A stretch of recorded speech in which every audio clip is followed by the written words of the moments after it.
రాత్రికాల ప్రార్థన. పరిశుద్ధుడా, ప్రేమమయుడా, జీవాధిపతి, మీకే స్తుతులు ప్రభువా, మీకే స్తోత్రాలు చెల్లిస్తున్నాం తండ్రి.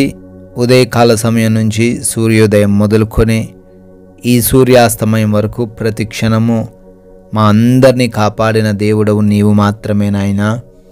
అయ్యా, ఈ రోజున మాకున్న ధనం మమ్మల్ని కాపాడలేదు, మాకున్న బలం మమ్మల్ని కాపాడలేదు, మాకున్నటువంటి ఆస్తి పాస్తులు ఏవి కూడా మమ్మల్ని కాపాడలేదు తండ్రి. కేవలం మీ యొక్క ఉన్నతమైన కృపను బట్టి ఈ రాత్రిని ఈ విధంగా సజీవులంగా ఉన్నాం తండ్రి. అందును బట్టి స్తుతులు చెల్లిస్తున్నాం. అయా, మా ప్రయాణాల్లో కూడా మాకు ఏ హాని జరగకుండా కాపాడారు నాయన. మా మార్గాల్లో తోడై ఉన్నారు అయా. మా పనులను కూడా ప్రతి వాటిని దీవించారు. ఎలా నిర్ణయాలు తీసుకోవాలో, ఎలా పని చేయాలో మీరే తెలియజేశారు. ఈ రోజున ఏ లోటు లేకుండా కూడా సమృద్ధిని దయచేశారు. ఈ రోజున తండ్రి మాకు నెమ్మదికరంగా ఉండుటకు కృప దయచేశారు. మీకు స్తోత్రాలు అయా. మరొకసారి రాత్రి కాలంలో కుటుంబంతో కలిసి మీ పాద సన్నిధిన చేరి మీకు ప్రార్థించుకునే గొప్ప అవకాశం మీరే మాకు అనుగ్రహించిన విధానాన్ని బట్టి కూడా కృతజ్ఞతలు చెల్లిస్తున్నాం తండ్రి. 1 యోహాను పత్రిక 1వ అధ్యాయం 5వ వచనము, దేవుడు వెలుగైయున్నాడు, ఆయన యందు చీకటి ఎంత మాత్రమును లేదు అని తండ్రి వాక్యం ద్వారా సెలవిస్తున్న విధానాన్ని బట్టి స్తోత్రాలు. అవునయ్యా, మీరు వెలుగైయున్న దేవుడవు. ఎవరైతే చీకటి నుంచి మీలోకి వస్తారో తండ్రి, వారిని కూడా వెలిగించే దేవుడవు తండ్రి. అయ్యా, ప్రార్థిస్తున్నాం. ఎవరైతే నాయనా గాఢాంధకారమైన చీకటి వంటి సమస్యల చేత ఈ రాత్రి కాలంలో దుఃఖిస్తూ భయపడుతూ నిరాశలో ఉన్నారో, వారి జీవితం పైన ఎటువంటి ఆశ కలిగి లేక అయ్యా ఏవేవో తండ్రి ఆలోచనలు చేస్తూ ఉన్నారో, వారందరిని బట్టి మీ పాద సన్నిధిని చేరి ప్రార్థిస్తున్నాం. వారి జీవితాల్లో వెలుగును దయచేయండి, వెలుగును నింపండి, కృప దయచేయమని కూడా ప్రార్థిస్తున్నాం ప్రభువా. ఎస్ లార్డ్, ఎంతోమంది బిడ్డలు ఈ రాత్రి కాలంలో ప్రార్థనలు ఏకీభవిస్తున్నారు. వారిని బట్టి కూడా పేరు పేరుని అడుగుతున్నాం అయ్యా. వారి హృదయములోని ఆలోచనలు ఎరిగి ఉన్న దేవుడు తండ్రి. వారు అనుకుంటున్న కార్యములు, వారు ఆలోచన చేస్తున్న పనులు అన్నీ కూడా మీ చిత్తంలో నెరవేర్చండి తండ్రి. ఎస్ లార్డ్, ఎవరైతే బలహీనతలతో ఉన్నారో, శారీరకమైన రుగ్మతలతో ఉన్నారో, భయంకరమైన వ్యాధులు కలిగి ఉన్నారో, వారందరికీ తండ్రి మంచి ఆరోగ్యం దయచేయండి. అరికాలు మొదలుకొని నడినెత్తి వరకు ఉన్న ప్రతి వ్యాధిని తొలగించండి, ప్రతి బలహీనతను తొలగించండి, ప్రతి దురాత్మ అంధకార క్రియలను యేసు నామములో లయపరచండి తండ్రి. అదేవిధంగా ప్రార్థిస్తున్నాం. ఎవరైతే నాయనా అప్పుల్లో ఉన్నారో, అప్పుల సమస్యల్లో నుంచి విడుదల దయచేయండి.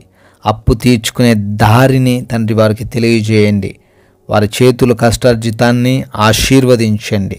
వారికి ఉన్న డిప్రెషన్లో నుంచి విడుదల దయచేయండి తండ్రి.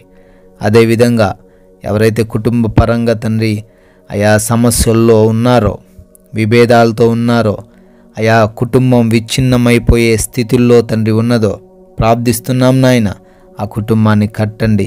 సమాధానముతో, ప్రేమతో, అనురాగముతో, క్షమాగుణముతో జీవించే కృప దయచేయండి. యవన బిడ్డలకు ముఖ్యంగా మారు మనసు దయచేయమని, వారికి ఉన్నటువంటి చెడు స్నేహాల నుంచి, ఎడిక్షన్స్ నుంచి, చెడు అలవాట్ల నుంచి విడుదల దయచేయమని అడుగుతున్నాం. భార్య భర్తల మధ్య ఎటువంటి డిస్టర్బెన్స్ లేకుండా కృప దయచేయమని అడుగుతున్నాం. అదేవిధంగానైనా గృహాల కోసం ప్రార్థిస్తున్నారు. సొంత గృహం బిడ్డలకు దయచేయండి. గర్భఫలం కోసం అడుగుతున్నారు. మీరే బిడ్డలను తాకండి. మూసుకుపోయిన గర్భాన్ని తెరవమని అడుగుతున్నాం ప్రభువా. అదేవిధంగానైనా వివాహాల విషయాల్లో కూడా మీ చిత్తం ఏమిటో వారికి బహిర్గతం చేయమని, మంచి సంబంధం వారికి దయచేయమని అడుగుతున్నాం తండ్రి. అయ్యా, ఎవరైతే వివిధ దేశాల్లో ఉన్నారో ప్రతి బిడ్డను దీవించండి. ఏ హాని, ఏ సమస్య వారిని ముట్టకుండా మీరే భద్రపరచమని అడుగుతున్నాం తండ్రి. అయ్యా, వారి ఇమిగ్రేషన్స్ విషయాల్లో, వీసాల విషయాల్లో, ఇంటర్వ్యూస్ విషయాల్లో తండ్రి మీరు వారికి తోడై ఉండమని కూడా బ్రతిమాలుకుంటున్నాం తండ్రి. అదేవిధంగా నాయనా, ఎవరైతే ప్రభువా నైట్ డ్యూటీల్లో ఉన్నారో, నైట్ ట్రావెలింగ్ చేస్తున్నారో, వారందరికీ కూడా మీ రక్షణ, మీ కాపుదల దయచేయమని అడుగుతున్నాం తండ్రి. అయా ట్రాన్స్ఫర్స్ నిమిత్తం, ప్రమోషన్స్ నిమిత్తం ప్రార్థిస్తున్నారు, రిటైర్మెంట్స్ కోసం అడుగుతున్నారు. మీరే బిడ్డలకు తోడై ఉండండి, ప్రతి వాటిని సఫలపరచండి తండ్రి. ప్రభువా, మా భారతదేశాన్ని ప్రత్యేకంగా దీవించమని, ఆశీర్వదించమని, బిడ్డలకు మీరు తోడై ఉండి సహాయం దయచేయమని, సైనికులను వారి కుటుంబాలను దీవించి ఆశీర్వదించమని అడుగుతున్నాం తండ్రి. మేమందరము కూడా సేద తీరబోతుండగా అయా మా అందరికీ మంచి నిద్ర, కంటి నిండా నిద్ర దయచేయండి. ఏ దుష్టుడు, ఏ సమస్య, ఏ హాని ఏది కూడా ఎవ్వరికి సంభవించకుండా, ఏ దొంగల వలన ఇబ్బందులు పడకుండా మీరే మీ కాపుదల దయచేయండి. అయా నిద్రలేమి, పీడకల సమస్యల చేత ఎవ్వరు కూడా సమస్యలు ఎదుర్కొనకుండా కంటి నిండా సుఖవంతమైన నిద్రను ప్రతి ఒక్కరికి దయచేయమని, అయా మీ చిత్తమైతే మరల ఉదయాన్నే మీ పాద సన్నిధిన సజీవులుగా చేరి మిమ్మల్ని మరొకసారి స్తుతించుకునే, ఆరాధించుకునే భాగ్యము దయచేయమని యేసుక్రీస్తు వారి ప్రేమ కలిగిన నామంలో ఈ ప్రార్థనను అడిగి వేడుకుంటున్నాం తండ్రి. ఆమేన్.